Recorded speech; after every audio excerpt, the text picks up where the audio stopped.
Bora lá. Fala pessoal, Cris Fedriz aqui do Design da Vida. Hoje estou com o Eduardo Migliano. Cara, tô super animado, de verdade, assim, até falei pro Edu, cara, eu vou até fazer um café ali pra gente conversar com mais calma. Eu nunca faço essa introdução, tá, Edu? Mas, cara, me chamou muito a atenção, assim, o seu perfil, de verdade. E aí eu vou tentar resumir alguns pontos altos aqui que eu encontrei. Uhum. Bom, primeira coisa, começou a empreender aos 24 anos de idade, certo? Formado em comunicação pela ESPM em São Paulo. Cara, considerado pela revista Época um dos 18 jovens no Brasil com menos de 30 anos, está transformando a forma de pensar das organizações, né, de fazer também. E uma frase que me chamou a atenção é reinventando o capitalismo, injetando propósito nos negócios. Mas espera, vamos começar do começo. Quem é o Du? Como que você se define antes de tudo? Conta um pouquinho sobre você, enfim, sobre sua história também. Cara, obrigado pelo carinho do convite. Eu me defino como talvez uma pessoa estranha. Sempre me senti estranho, whatever onde eu estivesse. Eu acho que o entender que eu tive sobre ser estranho, na verdade, é tipo tentar fazer as coisas baseado no que o coração dizia para eu fazer.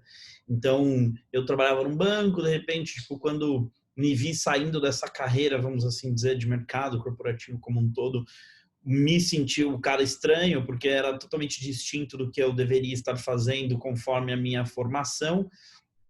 E no meio do caminho eu vi que, na verdade, eu estava seguindo meu coração.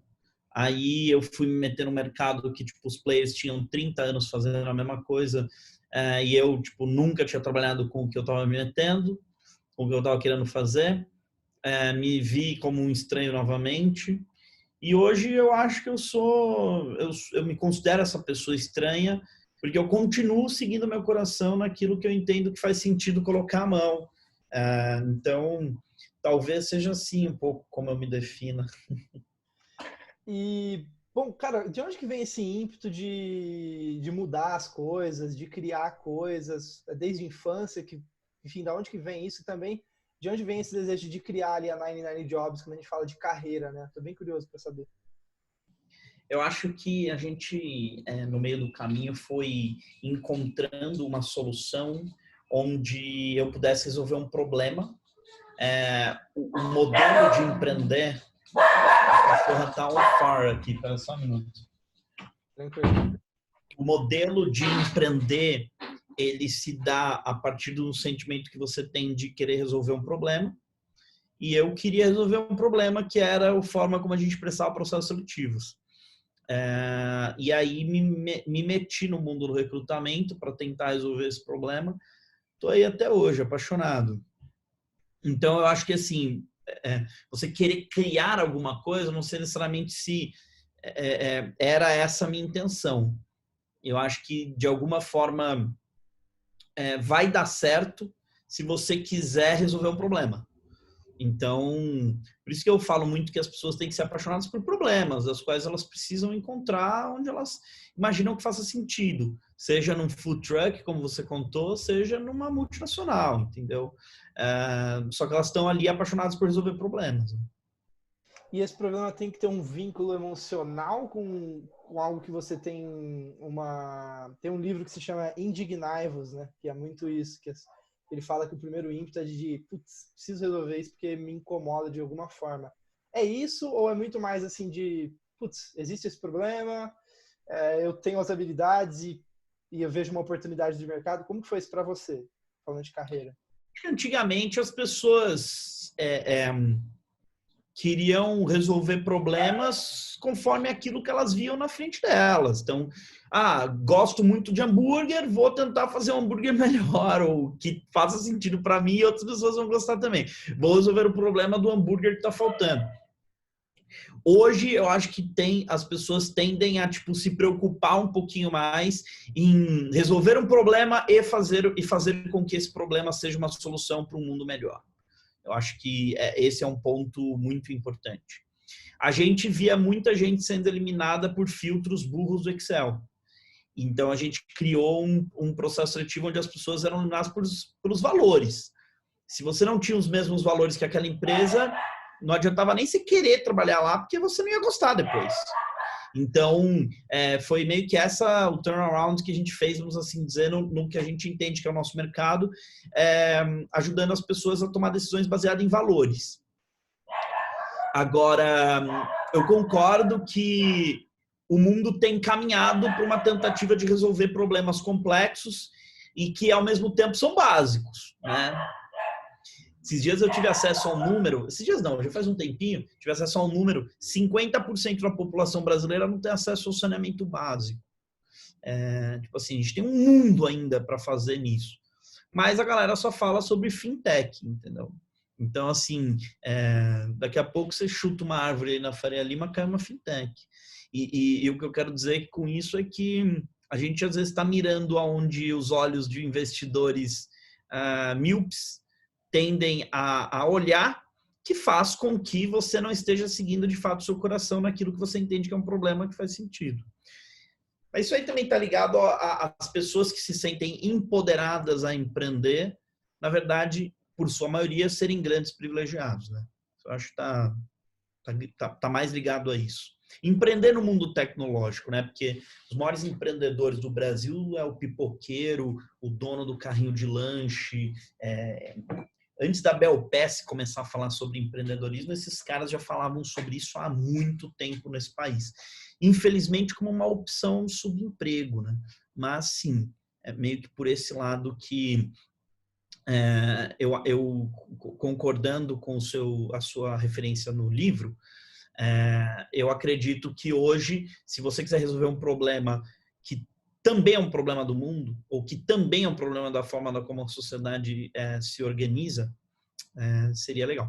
Uma referência que eu daria é o Pacto Global da ONU, né, que tipo, traz todas as ODS, né, os Objetivos de Desenvolvimento Sustentável. Você pode ali olhar algumas dos Objetivos Sustentáveis e entender qual é o problema que você gostaria de resolver e começar a estudar um pouquinho isso, né? Porque, às vezes, quando a gente tem a ideia de, tipo, quantos apps de fila de balada já passaram pelas ideias de alguns empreendedores, né? Isso não vai resolver o problema de ninguém, né? Muito menos o dono da balada. Cara, eu quero muito entrar nessa questão de capitalismo, porque são dúvidas minhas, de verdade, e eu queria saber a sua opinião. Mas antes da gente entrar, vamos falar um pouquinho de algumas aventuras, experiências que você viveu. Trabalhando na Disney. Eu trabalhei na ESEC também, e eu vi que você também teve essa experiência, que para mim foi ótimo, assim, abriu muito a minha cabeça. Você foi estudar em Milão, me corrija se eu estiver falando besteira. Uhum. Cara, o que você aprendeu, assim, algumas coisas? Sei que é muita coisa, mas, assim, se você pudesse resumir alguns principais aprendizados de vida nessas experiências, alguma história que te marcou, que te moldou como pessoa, como profissional. Cris, 2 aprendizados: não ficar parado nunca e conseguir, levando em consideração as suas oportunidades que você tem, os privilégios de alguma forma que você tem. Quanto mais privilégio você tem, mais corresponsável você é de fazer o mundo ser um lugar melhor. Então, o primeiro aprendizado que eu diria desse processo é nunca ficar parado, cara. Tipo, eu lembro que o professor perguntava assim na faculdade: quem quer? E eu já estava com a mão levantada. Eu nem sabia o que ele ia falar. Eu sabia que eu queria alguma coisa, eu não queria ficar parado, entendeu? Agora, a segunda aprendizado de todas essas experiências que você citou é conhecer gente o tempo todo, cara. Tipo, quanto mais gente você conhece, você de alguma forma se torna próximo, você de alguma forma constrói, como é que eu vou te dizer? Você vai construindo uma referência frente ao que as pessoas construíram e que você vai falar, pô, um dia eu quero ser esse cara, sabe? Tipo, um dia eu quero ser essa mulher, um dia eu quero fazer isso que essa pessoa está fazendo, né? Acho que esse é um grande desafio que a gente tem em todas as experiências que a gente vivencia. Se você está buscando dentro do seu espaço de desenvolvimento, não ficar parado o tempo todo, você só vai tirar coisa legal. É um caminho gigante de você entrar de um jeito e sair melhor do que entrou. Show de bola. Cara, de autoconhecimento, assim, por curiosidade, como é que tem sido isso para você? Como que você costuma investir em autoconhecimento de alguma forma? Foi uma coisa mais assim de aprendizado mesmo, vivendo e aprendendo? Você tem Tempo alguma... O que você todo, acha tempo de todo, autoconhecimento? Cris. O tempo todo. Eu acho que assim, tipo, Isso é uma das coisas mais importantes do seu processo de se desenvolver. Você se autoconhecer o tempo todo. Quando você faz isso, você tende a entender que você realmente vai ser uma pessoa melhor cada vez que você tiver um desafio na sua frente. O exercício de se autoconhecer também está ligado a você nunca ficar parado no mesmo lugar, achando que você, de alguma forma, já chegou naquilo ou já entendeu que era aquilo que fazia sentido. Então, eu iria por esse caminho, assim. Como que você encontra o equilíbrio entre eu que tenho uma meta e um objetivo, que é eu sei que eu posso melhorar e não ficar parado, com, putz, eu tô feliz e tô aproveitando a minha jornada, tenho gratidão por aquilo que eu tenho. Como que você acha esse ponto aí? Ou não realmente é... Porque aí tem aquela frase, né? Estar confortável no desconforto, mas, enfim, qual que é a sua visão desse equilíbrio aí? Não tem equilíbrio? É que isso está muito ligado aonde você escolhe se meter, né? Se você escolheu se meter numa coisa que vai trazer desafios grandes, mas não tem nada a ver com você, a chance de você não se divertir no processo é gigante. Eu acho que o ponto... hoje em dia eu me pego subindo uma escada do metrô e olhando a pessoa que está vamos assim dizer, na escada rolante e pensando, será que eu vou chegar antes que ela? Então, tá certo que é um olhar competitivo, mas ao mesmo tempo é se divertir com as jornadas que a vida te dá, entendeu? Quando você põe essa pitada de fun, né, na sua vida, você passa a comemorar não apenas o quando você chega em algum lugar, né, mas sim o quando você vai vivenciando isso. A jornada é muito mais legal do que a vitória. As histórias de todas as pessoas que fizeram coisas grandes e relevantes para o mundo, de alguma forma, tiveram jornadas mais interessantes do que necessariamente as suas vitórias. Então, acho que é meio que esse o ponto. Assim. A jornada transforma o herói, né? Basicamente, que a gente for fazer a analogia à jornada do herói. Cara, você convive com muitas pessoas fora da curva, assim, pessoas que, enfim, estão indo além, né? Tanto na Nine Jobs quanto outros fundadores, enfim. O que você vê de padrão? Eu sei que isso é uma fala meio, puta, né? Que às vezes é cansativo. Tem gente que fala, tá, qual que é a forma? Não, acho que não é por aí. Mas, assim, tem alguma coisa, você já falou uma delas, né? Que tá sempre buscando evoluir, nunca tá parado. Mas tem alguma coisa em padrão, assim, que você enxerga nessas pessoas, quando elas olham para a carreira delas, para a construção da vida delas, que você fala, puta, isso é uma coisa bem importante, assim, que você vê em comum? É o processo de não desistência daquilo que você entende que é a sua referência. Aquilo que é o seu sonho, aquilo que é... Você falhar, a palavra falha, ela é muito mal empregada. A pessoa que inventou a palavra falha, ela foi altamente infeliz, porque a falha nada mais é do que uma tentativa frustrada de fazer aquilo diferente do que você recebeu, aquilo diferente do que você entendeu que era. Então, de novo, é uma tentativa frustrada, não quer dizer que é o final. Para você realmente fazer aquilo acontecer e realmente não se frustrar com aquela tentativa, você vai ter que tentar outras vezes de outras formas, né? Não é bater no mesmo lugar até o dia que ele der certo, mas sim, tipo, ir pensando em outros lugares para bater, vamos assim dizer. Dado que isso acontece, é um processo natural de descoberta. Então, todo mundo que eu vejo, assim, que eu conheço, porque a mídia, ela tem um trabalho de distorcer o processo do sucesso, vamos assim dizer, que é ruim, que as pessoas, elas olham para a história de alguém baseado num curto espaço de tempo da qual é referenciado. Só que para chegar naquele curto espaço de tempo, a pessoa teve uma série de outras jornadas e uma série de outras coisas. E isso nada mais é do que você ficar tentando até o dia que você consegue, entendeu? O olhar da exponencialidade também é isso, né? Tipo, é uma curva que você, por muito tempo, você tentou e se frustrou até o dia que você conseguiu aprender como você realmente daria o seu grande salto e deu. Mas é uma jornada, né?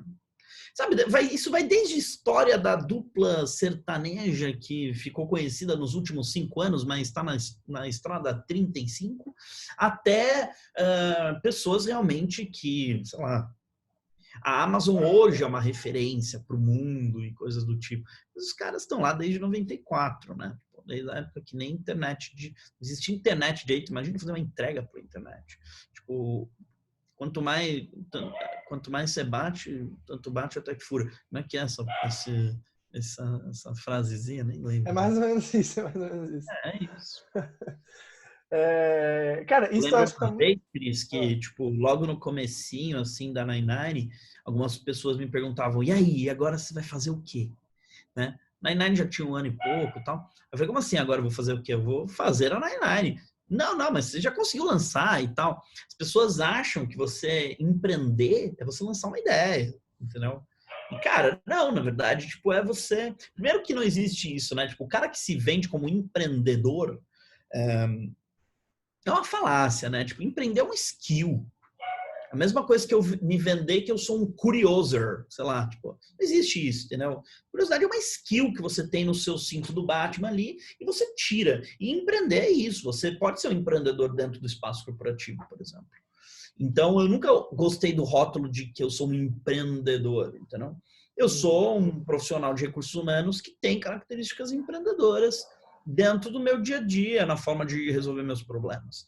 Agora, ser um empreendedor é um rótulo muito... E outra, né? Tipo, nesse caso, qualquer um pode se tornar um empreendedor, né? Ele pode estar fazendo uma empresa que tem um impacto em 2 pessoas, para uma empresa que tem 10 mil, impacto em 10 mil pessoas. Qualquer um pode ser um empreendedor. Então, é como se fosse um termo meio raso, né? De você trabalhar.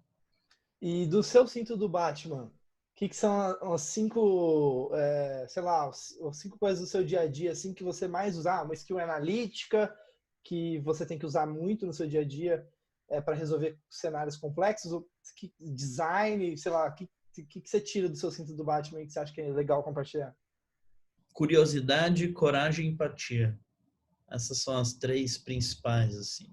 A curiosidade para você aprender de tudo, querer entender um pouco de tudo, olhar para tudo, sabe? Tipo, chegou a revista, você tá lá no teu dentista e aí do lado tem uma revista de náutica, leia a porra da revista de náutica, sabe? Tipo, entenda o que tem a ver de náutica. Quanto mais você abre a sua cabeça para ver outras coisas, você resolve problemas do seu mundo em lugares onde você não imaginava que você poderia descobrir. Isso nada mais é do que você tirar os vieses inconscientes de como você está resolvendo o seu problema. Nosso cérebro, Cris, pesa 2,5% do corpo inteiro. Mas ele custa 25% de toda a energia que a gente consome, todos os dias. Então, 25% da energia é considerado o sistema mais caro do ser humano. A gente olha 40 terabytes para cada 11 bytes de processamento. Então, a gente só processa 11 bytes de todos os 40 terabytes que passam na nossa cabeça. Então, ó, byte, megabyte, gigabyte, terabyte. É uma escala tão... assim, é 0,000%, né? 0,0%. Então, é um processamento tão ínfimo e ainda custa 25% da nossa energia. Isso é o viés inconsciente. É você estar olhando sempre na mesma coisa, você só processa a mesma coisa, você não vai conseguir resolver aquele problema. De repente, quando você começa a colocar um outro óculos para o seu mundo, para tentar processar coisa onde foge daquela estrada da vida que você está olhando o tempo todo e vai olhando por outras estradas, por umas vicinais, por umas outras ruas, umas vielas e tal, você descobre a solução do ponto de vista do problema que você tinha ali na tua mão. O maior exercício que as pessoas têm não é insistir na pedra para furar, mas sim encontrar dentro daquilo que ela não está conseguindo processar todas as outras ferramentas para quebrar a pedra que podem estar passando na sua frente, mas você não as processa pelo fato de não ser curioso. E a coragem ela está ligada à vontade que você tem de explorar lugares que você nunca explorou. Ter uma revista de náutica do lado de você, mas você não ter coragem para abri-la, não necessariamente está ligado a não ter curiosidade, mas não ter coragem de abrir. Porque tem gente que olha e fala, imagina, leu a revista de náutica. Entendeu? Isso também está ligado a um pouco da sua coragem. E a empatia de achar que você pode aprender com pessoas que estudam náutica. Entendeu? Ou seja, que você pode aprender com todo mundo. De que todo mundo, em tese, é um ser comum a você, né? Muito interessante, cara. Bem interessante. Falando disso, vamos desmistificar um pouquinho de processo criativo.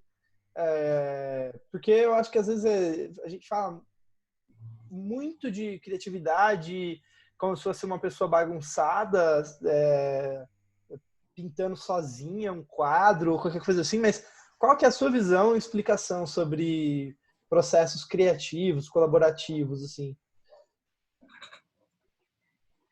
A criação está nada mais ligada do que... Tem um amigo chamado Murilo Gun, que ele fala muito sobre isso, que é o processo da combinatividade, né? Tipo, a criação nada mais é do que você combinar coisas. O ponto do insight da criatividade é você combinar coisas de lugares que você não imaginava que fazia sentido. Por isso o desafio de você conseguir explorar mundos distintos daquele da qual você convivia, né? Legal, isso tem a ver com aumentar o seu repertório também, seu número de referências, né? Total. Você aprender com o outro é você tentar buscar um repertório novo todo dia, todo momento, todo segundo. E como que você faz isso? Além de, lógico, conviver, conhecer pessoas, como você falou, sei lá, eu paro, leio um livro de história aleatório. O que você faz normalmente para aumentar seus repertórios? Talvez seja uma coisa minha hoje, né? Mas, cara, eu assisto ao mesmo tempo 16 séries, mais ou menos. Eu tenho muita lista E não termina nenhuma. Você Não, assiste todas? Agora eu não estou assistindo 17, mas estou assistindo umas 14. Ah, que legal. Você já E assistiu Abstract Design no Netflix? já. Eu tô fazendo esse exercício, cara, e tá sendo maravilhoso. Acordar de manhã e no meu café da manhã eu assisto Abstract Design, sabe? E aí isso me inspira pro meu dia. Tem gente que fala, nossa, o cara assiste 16 séries e não trabalha.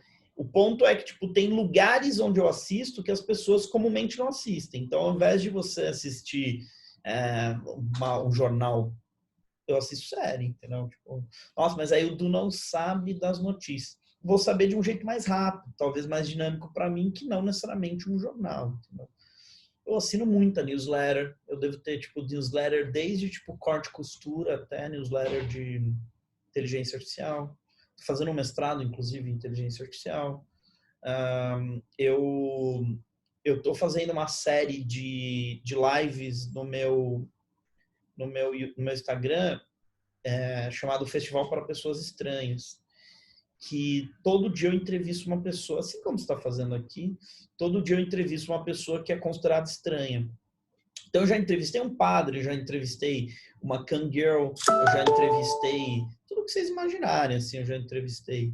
E hoje, inclusive, eu tenho uma entrevista super legal, estou super ansioso. E isso tem sido uma fonte de aprendizado para mim incrível, entendeu? Incrível. E como que você se organiza, Du? Você para na sexta-feira, planeja, tudo meio mais solto, você tem uma agenda toda fechada. Como que você organiza tudo isso para caber no seu dia a dia? Cara, eu sou bem metódico com essas coisas. Eu tenho, obviamente, minha agenda, mas chega no... Putz, tá fazendo um monte de barulho aqui. Eu chego mais ou menos no domingo, domingo, mais ou menos, e eu monto uma agenda do que eu vou fazer durante a semana. Então, eu coloco de um jeito analógico, que é um caderno, e aí eu coloco as coisas que são prioridades para mim durante a semana e vou ticando de acordo com a minha agenda. Essa é a forma que eu, de alguma forma, me organizo, assim. Eu uso muito Evernote para me organizar, sou louco nas listas, tenho lista para basicamente tudo que você imaginar.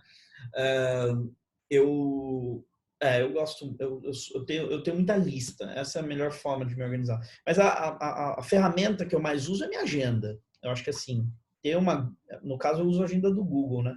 Ter a agenda do Google organizada para mim, tipo, é a coisa mais importante, assim. É o que guia o seu dia, né? Eu também, mesma coisa. Cara, eu queria fazer várias perguntas, Du, mas como a gente tá já quase chegando no tempo final aí, mais uns 10, 15 minutinhos, cara, vamos falar de carreira rapidinho. Eu sei que o propósito da 99 Jobs é casar, né, a paixão das pessoas e os valores com as empresas, né, e os valores dessas empresas.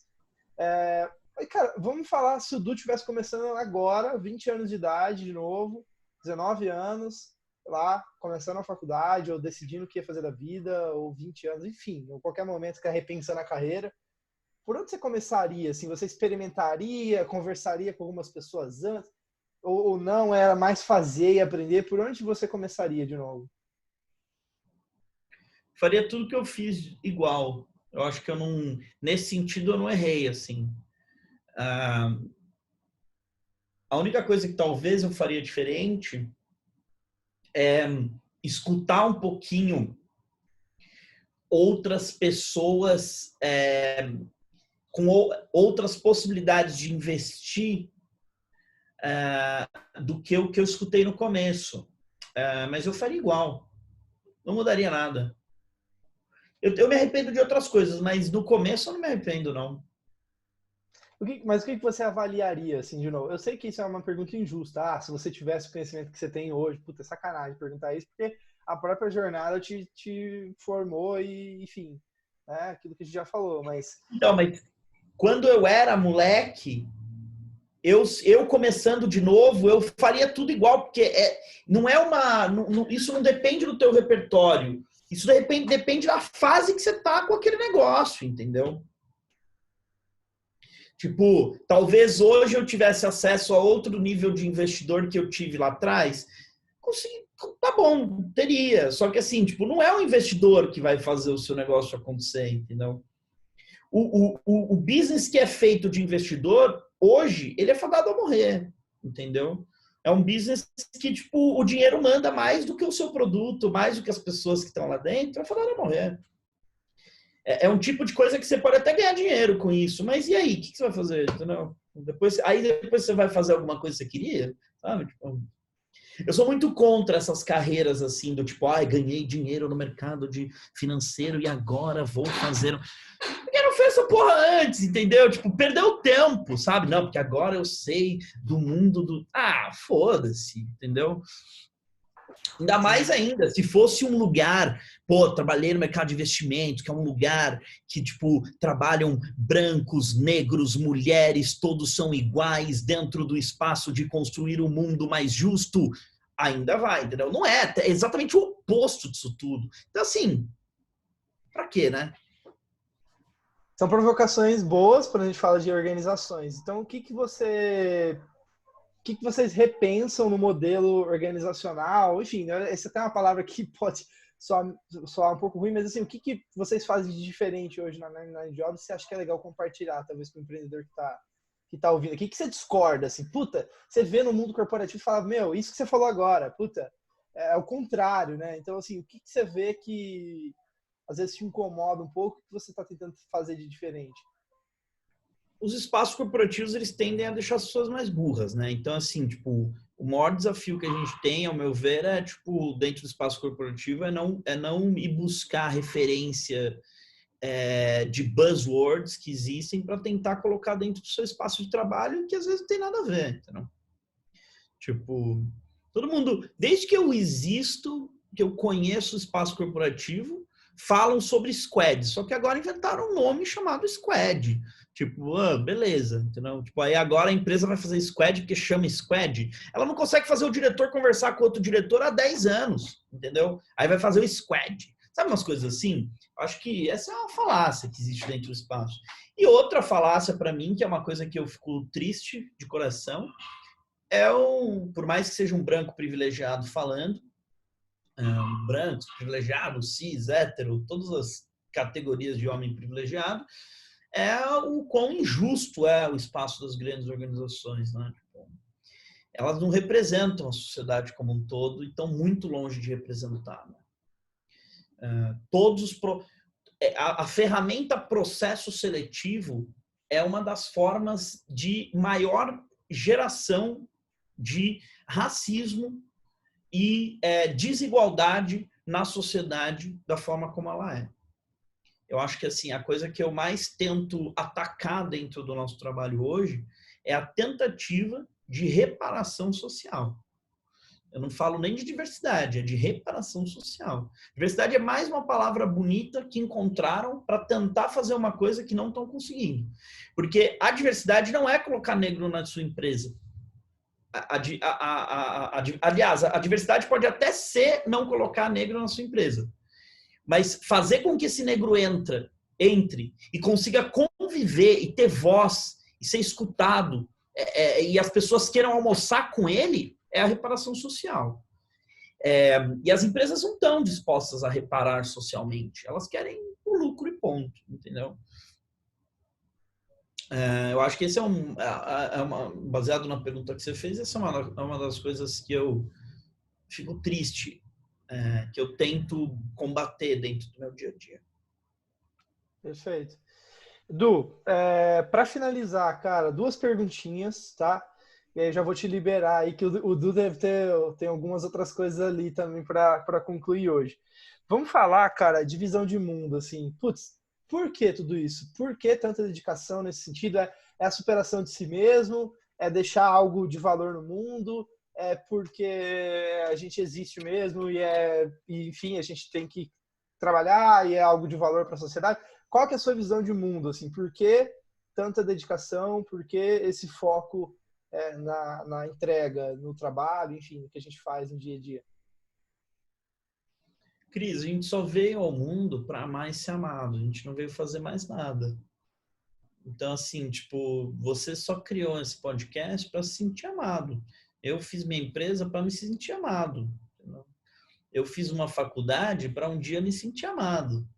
Eu vou ter filho agora para me sentir amado. A gente só faz as coisas na nossa vida para se sentir amado, entendeu?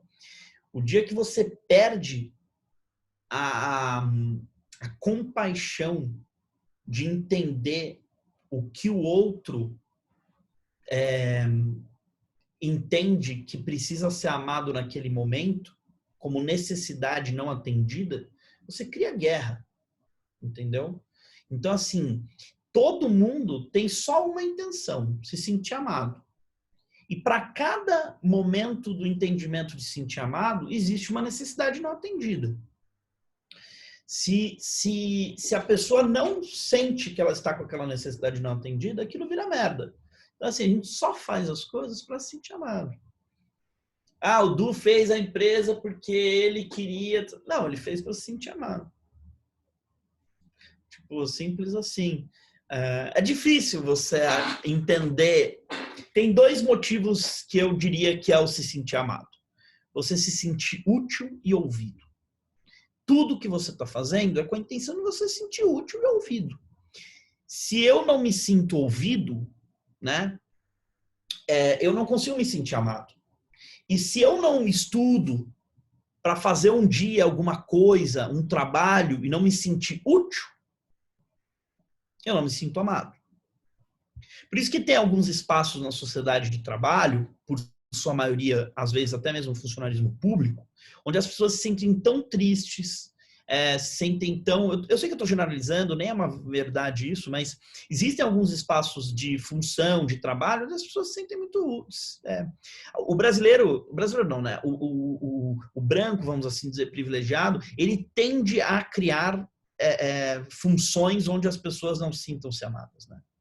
Você vê assim, né? Tipo, pela primeira vez a gente teve na pandemia como um todo a oportunidade de fazer com que o delivery de comida se tornasse um dos protagonistas da nossa vida. E aí esses caras já fizeram uma greve. E não é que eles fizeram a greve sem motivo. Eles têm todos os motivos justos para fazer a porra da greve, entendeu? Fizeram várias, inclusive, várias paralisações e tal, porque eles estão contextualizando mais uma forma que o mundo criou, onde pessoas são marginalizadas, reduzidas e minorizadas, a fim delas não se sentirem úteis, né? Porque o que faz com que você sinta-se útil? Não é só o fato de que você, vamos assim dizer, é remunerado, né? Mas também a forma como você se sente compensado pelo seu trabalho. Os senhores que entregam comida aí, as pessoas que entregam comida como delivery, esses caras, eles não têm, na maioria das vezes, nem a oportunidade de receber um obrigado, entendeu? É o porteiro que pega, é alguém que pega. Então, assim, e se você for ver hoje, é uma massa, é um número absurdo de pessoas, entendeu? São pequenas coisas que existem no entendimento da nossa vida, que quando a gente começa a ter noção dessas pequenas coisas como simplicidade e passa de fato a dar valor, a gente meio que game over a vida, assim, sabe? Tipo, a gente meio que, porra, entendi agora. Entendi essa porra. Se você trata o outro no seu dia a dia sem entender que a única a atitude que essa pessoa tem com aquilo que ela faz é se sentir amada, se você não consegue compreender isso, você ainda não entendeu a vida. Vamos assim dizer, a gente ainda não entendeu como jogar esse grande game que quando a gente nasceu ninguém entregou as regras. Maravilhoso, cara, maravilhoso, de verdade. Eu acho que é uma prática, assim, é algo que eu tento me lembrar todos os dias, né? Escolher o amor no lugar da raiva e escolher a coragem no lugar do medo, né? Então, enfim, acho que eu cheguei nessas palavrinhas também recentemente, amor e coragem, assim. Então, acho que são... E aí, empatia também, né? Que é aquilo que você falou que entra em amor também. Então, no final, tudo se resume a isso, né, cara? Que interessante, muito legal. Du, cara, palavras finais, sugestões finais, como que a gente te encontra também aí online. E, cara, obrigado pelo seu tempo. Imagina, tamo junto. Cara, lá no meu podcast, também é um podcast, mas entra lá no Instagram do Migliano e dá uma olhada nas lives que eu faço, na maioria das vezes, à noite. Mas se não, tem tudo gravado também. E daqui a pouco vai virar uma plataforma, festival.nineandjaws.com, ainda não está no ar, mas daqui a pouco vai virar uma plataforma. E entrar lá e, tipo, ver um pouco dos conteúdos que eu tenho, que a gente está fazendo e tal. No meio do caminho, acaba prestando o processo na 99, tamo junto também. Mas é isso, entra lá no meu Instagram, acho que muitas das palavras finais que eu daria estão lá. Não no Instagram como um todo, mas nessas lives, nesses bate-papos, nessas conversas e tal. Legal, Du. Bom descanso, obrigado novamente, adorei o papo. E é isso, pessoal. Espero que tenham gostado. Até a próxima. Valeu, obrigado. Tchau, tchau.